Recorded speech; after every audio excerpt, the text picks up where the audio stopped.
बहुत बार मुझसे ये सवाल पूछा जाता है कि हमारी एक मेंबर आईडी ऐड हो गई है जहां हमने काम नहीं किया है या हमने एक दिन के लिए 4 दिन के लिए काम किया था, तो वो हम आईडी को डिलीट करना चाहते हैं अपनी सर्विस हिस्ट्री से। तो इस वीडियो में मैं आपको लाइव यहां दिखा रहा हूं कि क्या आप इसे डिलीट कर सकते हैं। तो यहाँ आप सीधे पॉइंट पे आते हैं। देखिए यहाँ पे L&T कंपनी में पहली नंबर कंपनी L&T है और दूसरी नंबर कंपनी टाटा प्रोजेक्ट है। तो यहाँ पे दूसरी नंबर कंपनी में सर्विस कितने दिन की है? 24 नवंबर 2018 से 31 दिसंबर 2018। तो यहाँ पे इन्होंने 1 महीने के लिए टाटा प्रोजेक्ट में जाके नौकरी की है। बाकी इनकी सर्विस 13/3/2018 से ही लगातार चल रही थी। 13/3/2018 से लगातार चल रही थी। 1 महीने के लिए इन्होंने किसी और कंपनी में जाके अपना रजिस्ट्रेशन करा लिया। अभी इनका मेन जो पैसा है वो 13/3/2018 से लेके 31/3/2021 का है और ये इस पैसे को नहीं निकाल पा रहे हैं क्योंकि यहाँ पे टाटा प्रोजेक्ट की आईडी लगी हुई है और टाटा प्रोजेक्ट की आईडी के अंदर कोई भी पैसा नहीं है। तो यहाँ से इनके पैसे, पुरानी आईडी वाले पैसे फंस चुके हैं। तो अब इसे ये कैसे निकाल सकते हैं, ये इनकी परेशानी है और ये चाहते हैं कि ये इनका टाटा प्रोजेक्ट वाली आईडी डिलीट हो जाए। तो देखिए यहाँ पे आपको मैं समझाना चाहूँगा कि कोई भी आईडी अगर बन जाती है तो वो डिलीट नहीं हो सकती है। आप उसे डिलीट नहीं कर सकते हैं, आपकी कंपनी उसे डिलीट नहीं कर सकती है और ना ही पीएफ ऑफिस जाने से ये आईडी डिलीट होगी। ये एक परमानेंट रिकॉर्ड की तरह होता है और परमानेंट रिकॉर्ड पीएफ के रिकॉर्ड से डिलीट नहीं हो सकता है। ये चीज़ आप मान के चलिए। अगर आपने किसी कंपनी में एक भी दिन जाके नौकरी की है या आप गए नहीं हैं, आपने डॉक्यूमेंट दिए थे सिर्फ और आपने ज्वाइनिंग नहीं की, उन्होंने आपकी ज्वाइनिंग दिखा दी है, तो भी आप उसे डिलीट नहीं कर सकते और ना ही आपकी कंपनी उसे डिलीट कर सकती है।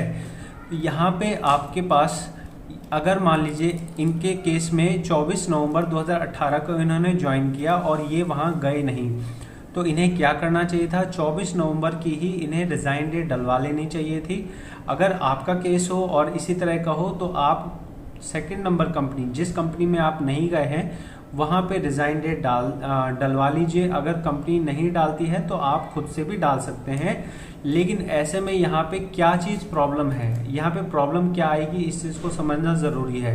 आप यहाँ पे देखिए, यहाँ पे इनकी सर्विस यहाँ 2018 से 2021 चल रही थी और बीच में 1 महीने की यहाँ पे सर्विस आ रही है। तो जब पीएफ का फॉर्म सेटल, पहली बात तो है कि फॉर्म 19 और 10C इस वाली आईडी से भरा नहीं जाएगा। हालांकि इन्होंने काम छोड़ दिया है, लेकिन जब भी ये फाइनल सेटलमेंट के लिए जाएंगे तो इन्हें कहा जाएगा कि 1 महीने के अंदर, 1 महीना ऐसा है नवंबर 2018 का जिसमें आपके 2 महीने का पीएफ जमा हो रहा है। तो इस प्रॉब्लम को सर्विस ओवरलैपिंग कहा जाता है। तो ये सर्विस ओवरलैपिंग की समस्या आपके साथ आएगी जब आप फुल एंड फाइनल सेटलमेंट करेंगे।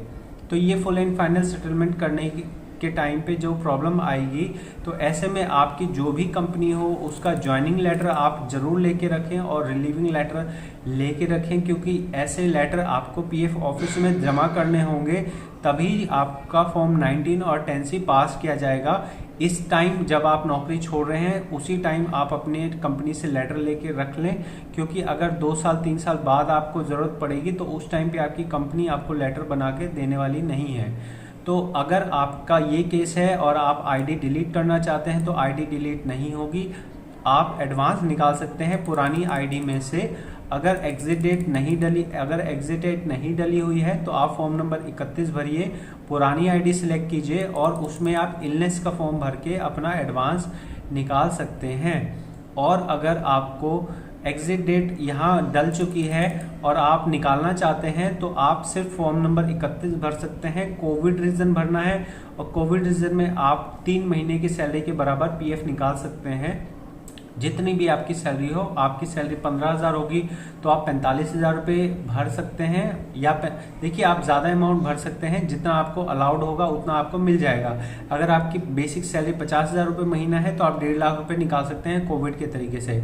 अब होगा क्या, अब मान लीजिए ऐसा लास्ट वाली आईडी में आपने काम नहीं किया है जिसकी वजह से आप अपना पूरा पीएफ नहीं निकाल पा रहे हैं, तो इस टाइम पे आप एडवांस निकाल लीजिए और जब आगे आप किसी कंपनी में ज्वाइन करेंगे तो ये सेकंड वाली कंपनी का आपको ट्रांसफ़र नहीं करना है।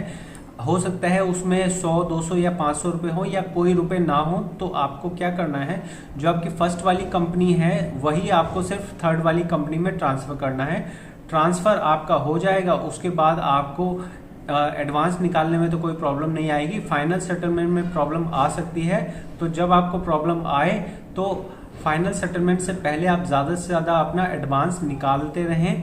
एडवांस निकालने के बाद जो अगर बचता है, कुछ कम पैसे बचेंगे, तो वो अगर आपके फंसते भी हैं तो आप जॉइंट लेटर वगैरह लेके कम पीएफ ऑफिस के चक्कर लगाएंगे तो आपका हो जाएगा।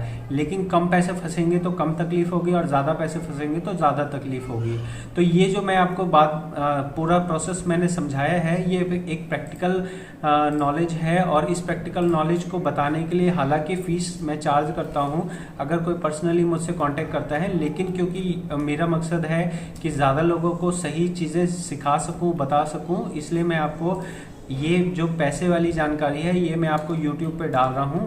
अगर आप YouTube चैनल को मेरे सपोर्ट करते हैं तो ये जानकारी ज़्यादा लोगों तक पहुंचेगी, जिससे ज़्यादा लोग अपना पीएफ का काम सही तरीके से कर पाएंगे और उनको पीएफ ऑफिस के चक्कर लगाने से बचेगा। इस वीडियो में इतना ही। बहुत बहुत धन्यवाद।